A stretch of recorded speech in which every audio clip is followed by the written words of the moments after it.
The studio lights were blazing, the audience hushed in anticipation, and the nation was watching. Senator John Kennedy adjusted his glasses, a calm smile on his face, the kind that said he'd been here before countless times, in countless battles. Across from him sat Vice President Kamala Harris, confidence radiating, her posture perfect, her expression sharp.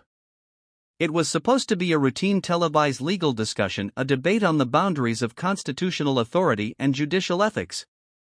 But that night, it became something much more, a moment that would echo across every newsroom and social media feed in America.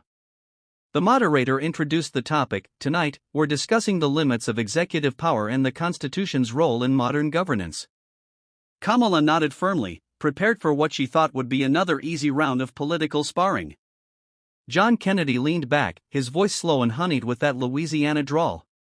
"Madam Vice President," he began, "I have a simple question for you, one I'm sure every American watching tonight has wondered. Can you define clearly and concisely what separation of powers truly means in our Constitution?" Kamala's smile flickered, just slightly.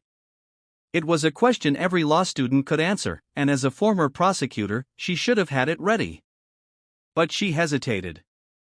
"Well, Senator," she began, "the separation of powers is a flexible principle that allows for collaboration between the branches." Kennedy leaned forward, eyebrows raised. "Collaboration? I thought it was meant to separate powers, not blend them like a gumbo." The crowd chuckled softly. Kamala forced a laugh, trying to regain control.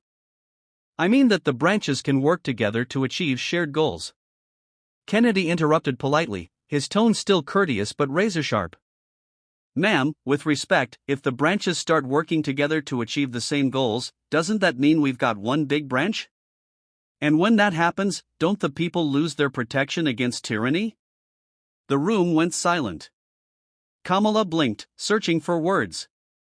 Cameras zoomed in.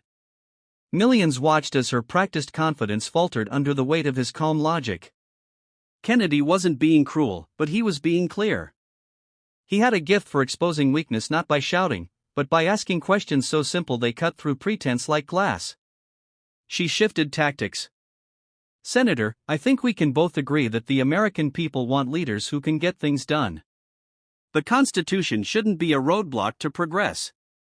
Kennedy smiled again, that quiet, knowing smile that made him seem like a patient teacher rather than a political rival. "Ma'am, the Constitution isn't a roadblock to progress. It's the guardrail. It keeps us from driving this great country off a cliff." The audience erupted in applause. Even the moderator couldn't hide a grin. Kamala tried to recover, but the rhythm had shifted. Kennedy began to ask her a series of PR